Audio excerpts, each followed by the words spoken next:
So hello everyone, welcome back to my YouTube channel. This is Richa pursuing MSc Physics from Delhi University.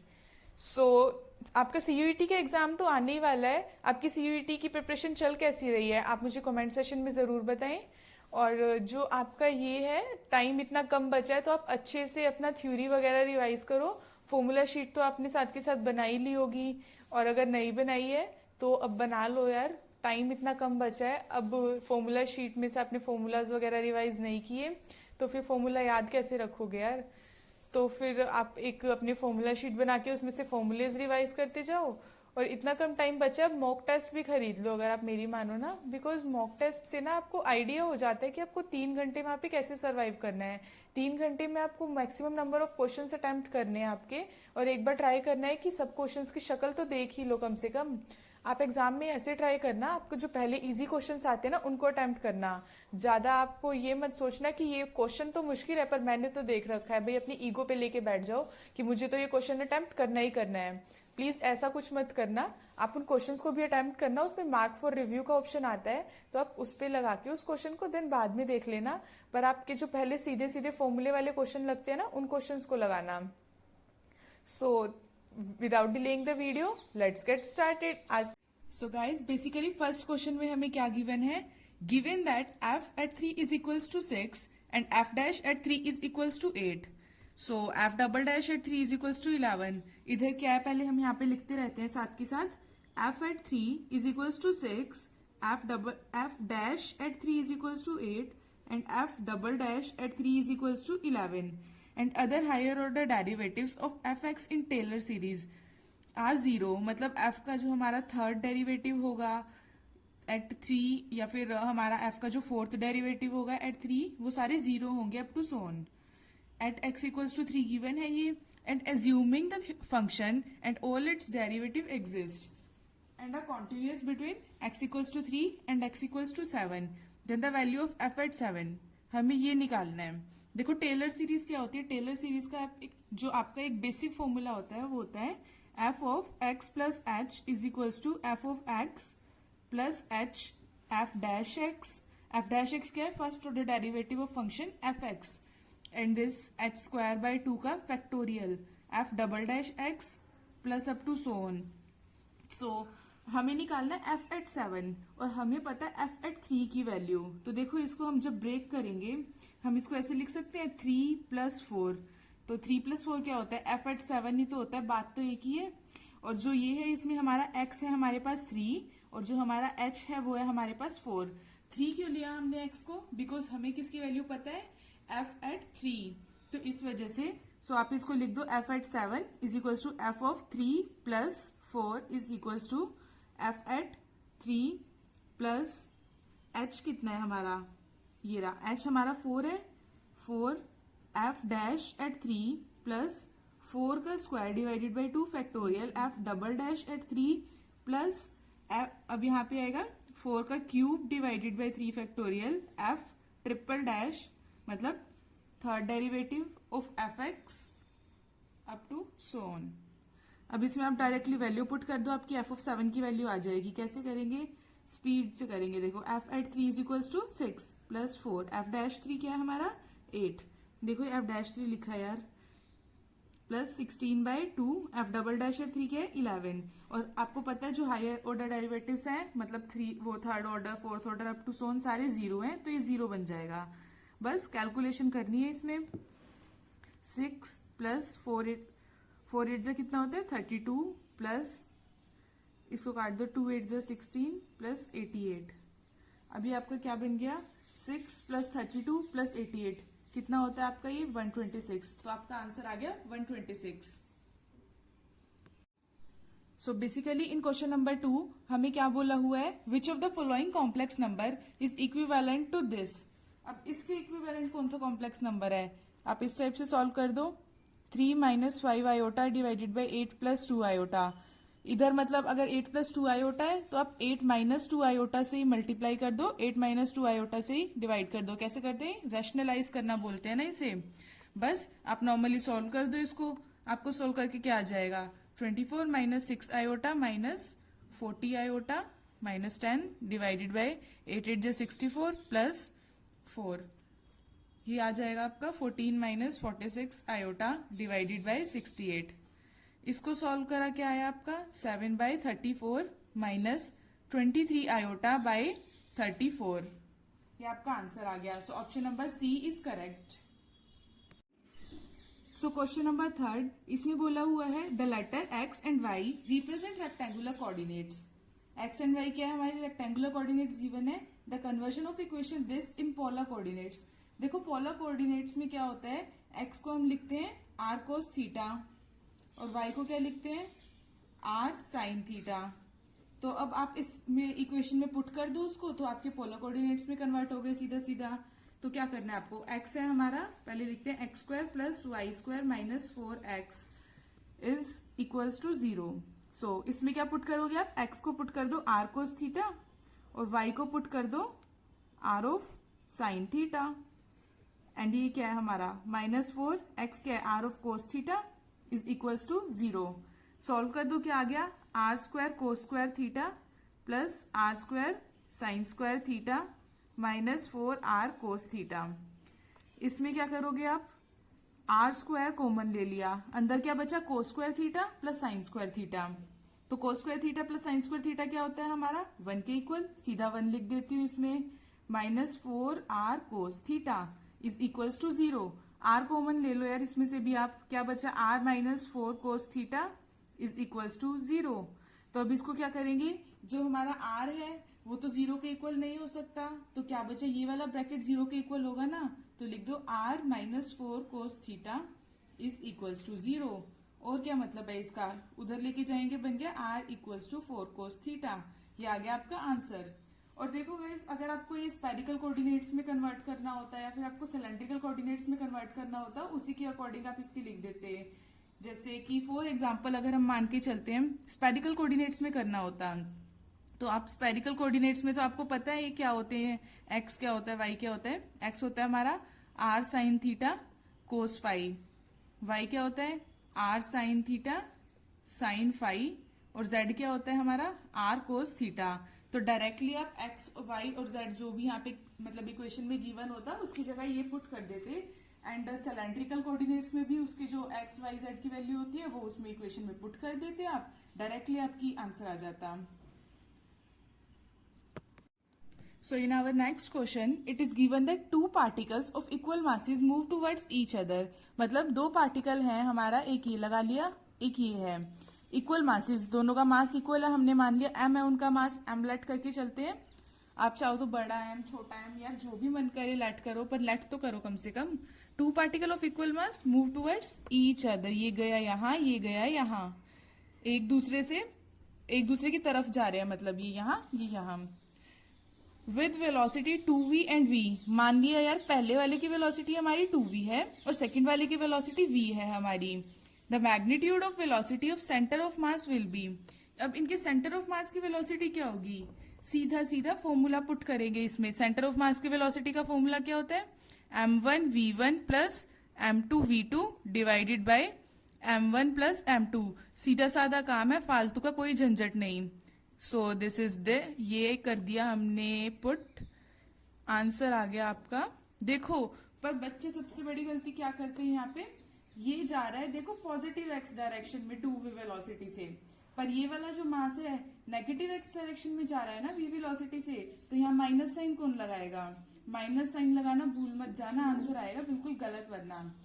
तो इसकी velocity आप लिखोगे minus of v, because direction भी तो देख के चलो ना यार, अगर दोनों सेम ही डायरेक्शन में जा रहे होते तो दोनों को पॉजिटिव ले लेते आप, पर एक जा रहा है यहाँ एक जा रहा है यहाँ, तो ऑब्वियस है या तो इसको नेगेटिव लो या इसको नेगेटिव लो।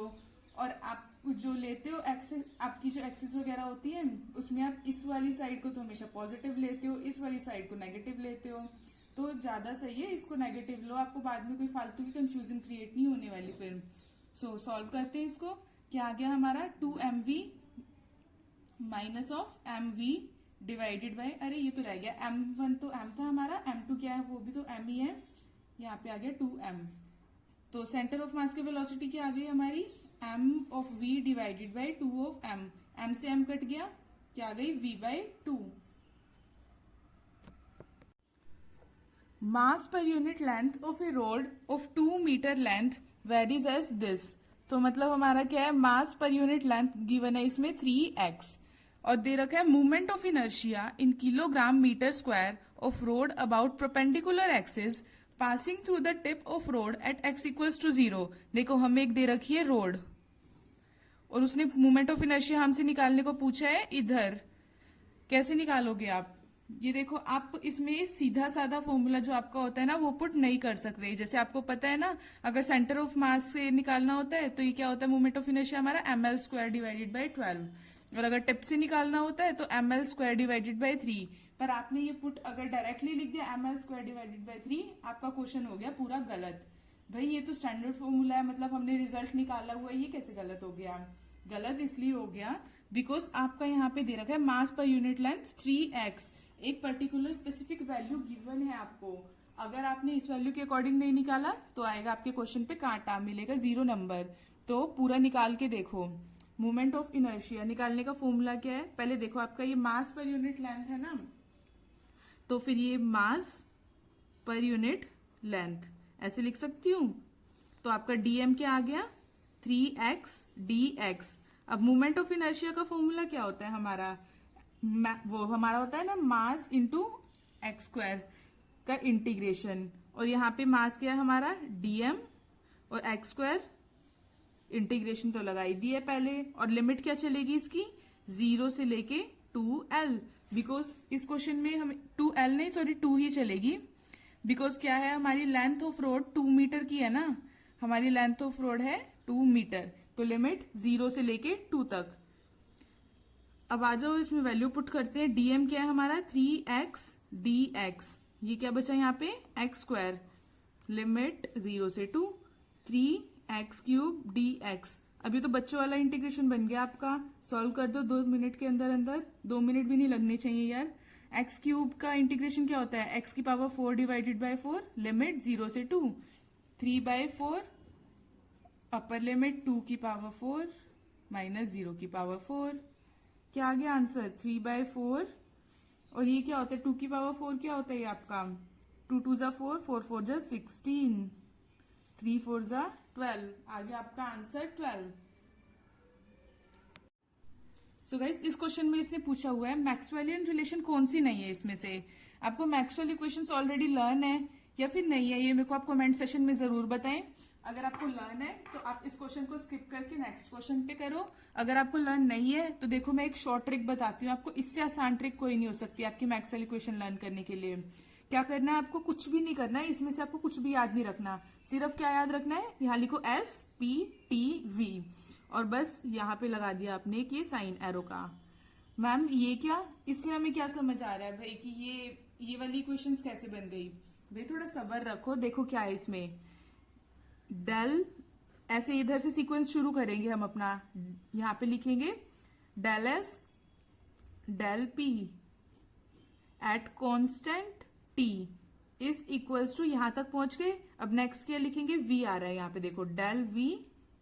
अब आपने इज इक्वल्स टू में लेके गए ना, तो अब पहले वो क्लॉकवाइज जा रहे थे, अब एंटी क्लॉकवाइज शुरू हो जाओ। देखो del V del T at constant P, और देखो बस आगे आपकी फर्स्ट क्या करना है, हमें जो हमारी फर्स्ट मैक्सवेल की इक्वेशन है उसमें माइनस का साइन लगाना है, और जो हमारी थर्ड इक्वेशन है उसमें भी माइनस का साइन लगाना है। सेकंड और फोर्थ इक्वेशन हमारी पॉजिटिव रहेगी, बस ये चीज याद रखनी है। देखो बाकी इक्वेशन भी निकालते हैं, एस वाली हो गई, एस से स्टार्ट करी थी फर्स्ट, अब सेकंड निकालते हैं। देखो del P and this is del T at constant V is equals to del S। अब वापिस एंटी क्लॉकवाइज आ जाओ, del V at constant T, ये आ गई हमारी सेकंड मैक्सवेल की इक्वेशन। थर्ड इक्वेशन खुद निकालो, देखो करो साथ के साथ, del T at del V at constant S is equals to minus, because मैंने क्या बोला था फर्स्ट और थर्ड मैक्सवेल की इक्वेशन में लगेगा माइनस आपका, at constant sorry del P, वापिस गए anticlockwise, del S at constant V।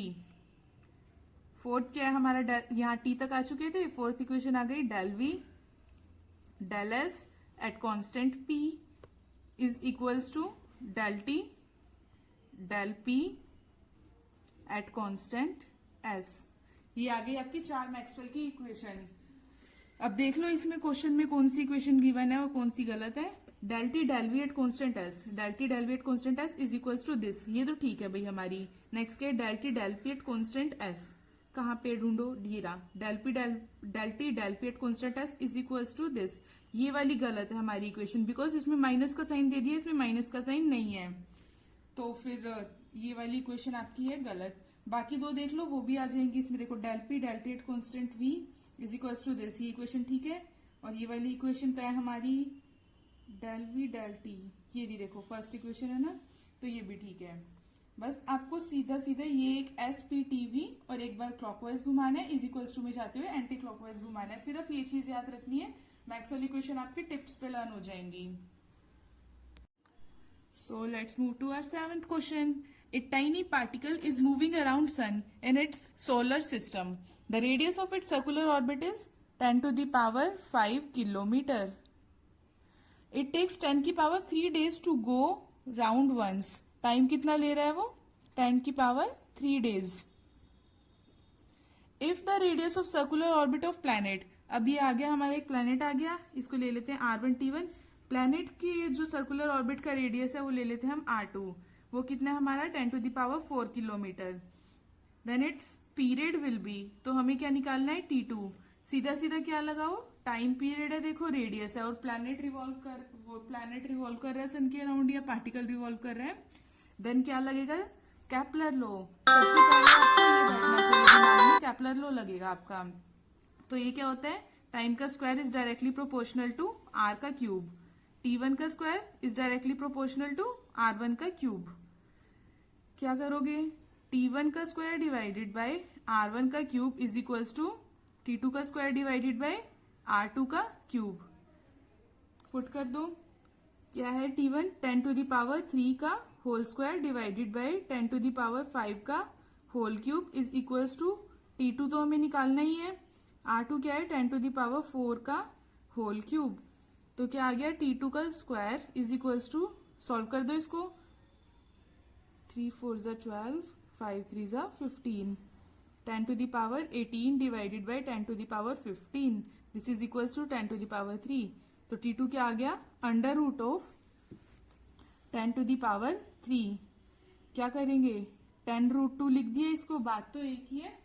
तो या तो आप रूट 10 की वैल्यू पुट करके उसको 10 से मल्टीप्लाई करके आंसर लिख दो, या ऐसे छोड़ दो, जैसे भी आपको ऑप्शंस में गिवन है उस अकॉर्डिंग कर देना। इसमें क्या बोला है, 3 independent and identical dice are thrown. Dice सबको पता है डाइस क्या होता है, लूडो तो बचपन में सब लोगों ने बहुत खेली है। तो फिर इसमें क्या बोला है, वही वाले 3 डाइस ले लिए हमने। The probability that outcome add to 13, देखो उनका मतलब जो हमने फर्स्ट डाइस, सेकंड डाइस और थर्ड डाइस 3 फेंके हैं, उनके मतलब जो नंबर आएंगे ना उनके ऊपर, जैसे आपका आता था 6 आने पे सबसे ज्यादा खुशी होती थी, तो बस वही वाला 6, जैसे किसी पे 6 आ गया या 5 आ गया, तो उन सब का सम हमारा आना चाहिए 13।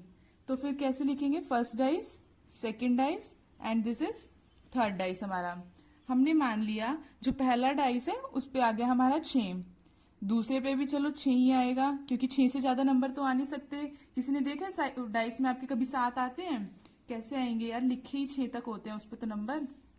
तो ये आ गया, फर्स्ट पे 6 आ गया, सेकंड पे 6 आ गया, 13 बनाने के लिए कितना बचा, 6 6 12, 1 बचा। इन सब का सम कितना हो गया हमारा, 13 हो गया ना, बिकॉज 6 + 1 इज इक्वल्स टू 13। मतलब तीनों डाइस पे जो हमारा सम आया वो होना चाहिए 13 के इक्वल।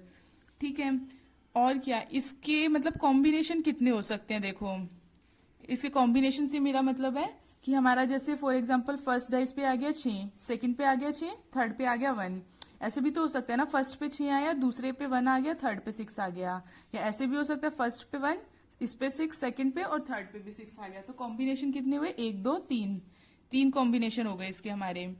अब मान लिया पहले वाले पे तो 6 ही आया हमारा, दूसरे वाले पे आ गया 5, तो 13 बनाने के लिए कितना करना पड़ेगा, इस पे आना चाहिए हमारा 2। इसके कितने कॉम्बिनेशन हो सकते हैं, देखो ये हमने मान लिया 6 5 2, देखो आपका आ गया, एक पे 6 आया, एक पे 5, एक पे 2, ये भी तो हो सकते हैं दूसरे पे 2 आया है, तीसरे पे 5 आया है, या ऐसे भी मान सकते हैं पहले पे 5 आ गया, यहाँ पे 6 2, इस टाइप से करके इसकी कॉम्बिनेशन बनाओ। 2 6 5 2 5 6। इससे ज्यादा कोई कॉम्बिनेशन बन सकता है इसका? अगर बन सकता है तो मुझे भी बताओ, बिकॉज मेरे से तो इतने कॉम्बिनेशन बन रहे हैं यार इसके। कितने कॉम्बिनेशन आ गए? 1 2 3 4 5 6 कॉम्बिनेशन आ गए। ये आ गया हमारे 6 कॉम्बिनेशन। क्यों लिख रहे हो भाई आप? क्योंकि आपको अभी पता लगेगा लास्ट में। देखो, देखते जाओ इसे, देखते मत जाओ, साथ के साथ करते भी जाओ। क्या आया यहाँ पे? इस पे भी मान लिया अब भी हमारा 6 ही आ रहा है। चलो 6, इस पे आ गया हमारा 4, इस पे आ गया हमारा 3। इस टाइप से भी बनाओगे ना तो इसके भी हमारे 6 ही कॉम्बिनेशन बनने वाले हैं। अब देखो, अगर मैंने माना इस पे आया मेरा 6, इस पे लिखूंगी 3 और इस पे लिखूंगी अगर मैं 4। देखो, अगर मैंने लिख दिया इस पे 3 आया है, इस पे 4 आया है, पर वो तो वही बात होगी ना, इसके कॉम्बिनेशंस के अंदर ही आ गया ये तो। क्योंकि इसके जो हमने 6 कॉम्बिनेशन बनाए हैं, आप 6 कॉम्बिनेशन इसके बना के देखना, उसमें ये भी आ रहा है। तो भाई ये तो हम लिख नहीं सकते क्योंकि ऑलरेडी उसको तो काउंट कर चुके हैं हम। तो फिर अब क्या आएगा? क्या बचा हमारा? हमने मान लिया भाई बहुत 6 आ गया फर्स्ट वाले डाइस पे, अब तो 5 आना चाहिए। 5 आ गया फर्स्ट पे, सेकंड पे माना 5 आया और थर्ड पे माना 3 आ गया। बिकॉज अगर ये हमने लगा के चलते हैं, कितने कॉम्बिनेशन बनेंगे इसके? 3 कॉम्बिनेशन ही बनेंगे, और 3 से ज्यादा कॉम्बिनेशन तो बन नहीं सकते। और ये हमारा क्या बचा यहाँ पे? 5। इस पे मान लिया 4 आया है, इस पे भी मान लिया हमने 4 ही आया है, इसके भी 3 ही कॉम्बिनेशन बनेंगे। तो मतलब हमारे टोटल कॉम्बिनेशंस देखने हैं हमें कितने आए हैं ना। तो टोटल कॉम्बिनेशंस आ गए, इन सबका प्लस मार दो। प्लस करोगे, इन्हें क्या आया? 21। तो ये आ गए हमारे टोटल कॉम्बिनेशंस कितने? 21। और हमारा जो प्रोबेबिलिटी है उसका फॉर्मूला क्या होता है? प्रोबेबिलिटी ऑफ गेटिंग 13, मतलब 13 क्या? सम ऑफ 13 इज इक्वल्स टू कितनी है? मतलब जो हमारे गिवन आउटकम्स आए हैं 21, और टोटल आउटकम कितने हैं? देखो, क्यूब के फेस कितने होते हैं? 6, और क्यूब कितने लिए हैं हमने? 3। सो 21/216। इसको अगर आप काट के लिखना चाहो तो काट दो भाई, 7 बाय आ गया आपका 72। सो आज के लिए बस इतना ही, मिलते हैं नेक्स्ट वीडियो में। अगर आपको वीडियो पसंद आए तो वीडियो को लाइक करो, चैनल को सब्सक्राइब करो, जिससे आगे आने वाली वीडियोस में फर्दर नोटिफिकेशन आपको मिलती रहे। अगर आपको जिस भी टाइप की वीडियोस चाहिए, अगर आपको थ्योरी रिलेटेड वीडियो चाहिए तो वो भी मैं आपके लिए जल्दी बनाऊंगी। पहले हम ये अपनी क्वेश्चन सीरीज पे ही कंटिन्यू करते हैं, बिकॉज सीयूईटी एग्जाम आ रहा है। अब थ्योरी पढ़ने का तो आपके पास टाइम बचा नहीं। आपके पास जो भी नोट्स हैं आप उनको ही रिवाइज करो। आपका एक बार सीयूईटी एग्जाम हो जाए, देन मैं थ्योरी वीडियोस भी बनाऊंगी। सो मिलते हैं नेक्स्ट वीडियो में।